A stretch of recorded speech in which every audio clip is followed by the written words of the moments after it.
ಗಬ್ಸಾವಳಿಗೆ ಮತ್ತು ಬಿಸ್ನಾಳ ಗ್ರಾಮ ಸಿಂದಗಿ ತಾಲೂಕಿನಲ್ಲಿ ಉಳಿಸಿ ಎಂಬ ಹೋರಾಟದ ವೇದಿಕೆಗೆ ಆಗಮಿಸಿದಂತ ಎಲ್ಲ ನಮ್ಮ ಗಬ್ಸಾವಳಿಗೆ ಗ್ರಾಮಸ್ಥರಲ್ಲಿ ಸ್ವಾಗತಿಸುತ್ತಾ ಹಾಗೂ ಮಾಧ್ಯಮದ ಸ್ನೇಹಿತರಿಗೂ ಸ್ವಾಗತಿಸುತ್ತಾ ಹಾಗೂ ಆರಕ್ಷಕ ಠಾಣೆ ಸಿಬ್ಬಂದಿಗಳನ್ನು ಸ್ವಾಗತಿಸುತ್ತಾ ಇವತ್ತು ಈ ನಮ್ಮ ಗಬ್ಸಾವಳಿಗೆ ಗ್ರಾಮ ಸುಮಾರು ಆರ್ಮೇಲ್ದಿಂದ ಗಬ್ಸಾವಳಿಗೆ 40 ಕಿಲೋಮೀಟರ್ ಆಗುತ್ತೆ.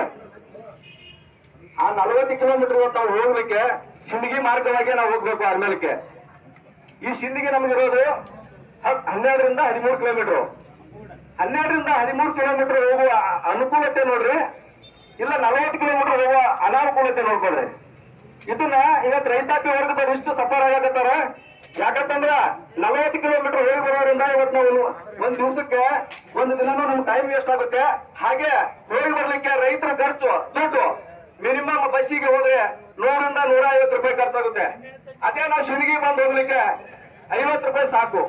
ಅಂದ್ರೆ ಈ ಸರ್ಕಾರ ಏನ್ ಮಾಡ್ತಾ ಇದೆ ಅಂತಂದ್ರೆ ಇವತ್ತು ರೈತರು ಹೀಗೆ ಹಾಳಾಗಿ ಹೋಗ್ಲಿ ಅನ್ನೋ ಉದ್ದೇಶದಿಂದ ಇವತ್ತು ಒತ್ತಾಯ ಧೋರಣೆ ಮಾಡಕತ್ತಾರ. ಯಾಕಂತಂದ್ರೆ 2019ರಲ್ಲಿ ನಾವು ಮಾನ್ಯ ಜಿಲ್ಲಾಧಿಕಾರಿಗಳಿಗೂ ದಂಡಾಧಿಕಾರಿಗಳಿಗೂ ನಾವು ಅವತ್ತು 2019ಕ್ಕೆ ಮನವಿ ಕೊಟ್ಟರು. ಇಲ್ಲಿವರೆಗೂ ಆ ಮನವಿಗೆ ಯಾವುದೇ ಒಂದು ರೆಸ್ಪಾನ್ಸ್ ಬರಲಿಲ್ಲ. ಯಾಕಂತಂದ್ರೆ ಇವತ್ತು ಇದು ತರಬೇಕಾದ್ರೆ ನಮ್ಮೂರಿಂದ 8 ಕಿಲೋಮೀಟರ್ ದೂರ ಇರ್ತಕ್ಕಂಥ ಕೆರೂರು, ಹಂಚಿನಾಳು, ಬಂಟ್ನೂರು, ಗುತ್ತೂರಿ ಈ ಗ್ರಾಮಗಳನ್ನು ಸಿಂದಗಿ ತಾಲೂಕಿನಲ್ಲಿ ಉಳಿಸ್ಕೊಂಡ್ರು. ಯಾಕೆ ನಮ್ಮೂರು ಯಾಕೆ ಉಳಿಲಿಲ್ಲ ಸಿಂದಗಿ ತಾಲೂಕಲ್ಲಿ? ಯಾಕಂದ್ರೆ ನಾವು ಮಾಡಿದ್ದು 2019ರಲ್ಲಿ. ಅವತ್ತು ನಾವು ಹೋರಾಟ ಯಾಕೆ ಕೈ ಬಿಟ್ವಿ ಅಂತಂದ್ರೆ ಇವತ್ತು ನಮ್ಮೂರು ಗ್ರಾಮ ಸಿಂದಗಿ ತಾಲೂಕಲ್ಲಿ ಸೇರ್ಪಡೆ ಮಾಡ್ತಾರೆ ಅಂತ ಒಂದು ಉದ್ದೇಶದಿಂದ ನಾವು ಕೈ ಬಿಟ್ಟಿವಿ. ಇವತ್ತು ಇಲ್ಲಿಂದ ಇನ್ನು ಸ್ಟಾರ್ಟ್ ಆಗುತ್ತೆ ನಮ್ಮ ಹೋರಾಟ. ಈ 7 ದಿವಸ ನಾವು ಗಡುವು ಕೊಡ್ತಾ ಇದೀವಿ ಸರ್ಕಾರಕ್ಕೆ.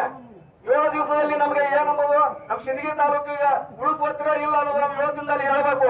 ಒಂದು ವೇಳೆ ಹೇಳದೆ ಹೋದಲ್ಲಿ ಈ ರಾಷ್ಟ್ರೀಯ ಹೆದ್ದಾರಿ ಆಗಿರ್ತಕ್ಕಂಥ 218 ಈ ರೋಡ್ ಅನ್ನು ಬಂದ್ ಮಾಡಿ ಉದ್ರಿಕ್ತವಾಗಿ ಮತ್ತು ಎಲ್ಲ ಗ್ರಾಮಸ್ಥರು ಕೂಡಿಕೊಂಡು ಉದ್ರಿಕ್ತವಾಗಿ ಹೋರಾಟವನ್ನು ಮಾಡಲಿಕ್ಕೆ ಇವತ್ತು ನಾವು ಸಾಹೇಬರಿಗೆ ಇವತ್ತು ಎಚ್ಚರಿಕೆಯನ್ನು ಕೊಡ್ತಾ ಇದ್ದೀವಿ. ಯಾಕಂತಂದ್ರೆ ಇವತ್ತು ನಮಗೆ ಸಿಂದಗಿಗೆ ಬರ್ಲಿಕ್ಕೆ ನಮಗೆ ಕೇವಲ 10 ನಿಮಿಷ ಸಾಕು. ಆದ್ಮೇಲೆ ಹೋಗ್ಲಿಕ್ಕೆ 2 ತಾಸು ಬೇಕು ನಮಗೆ ಹೋಗ್ಲಿಕ್ಕೆ.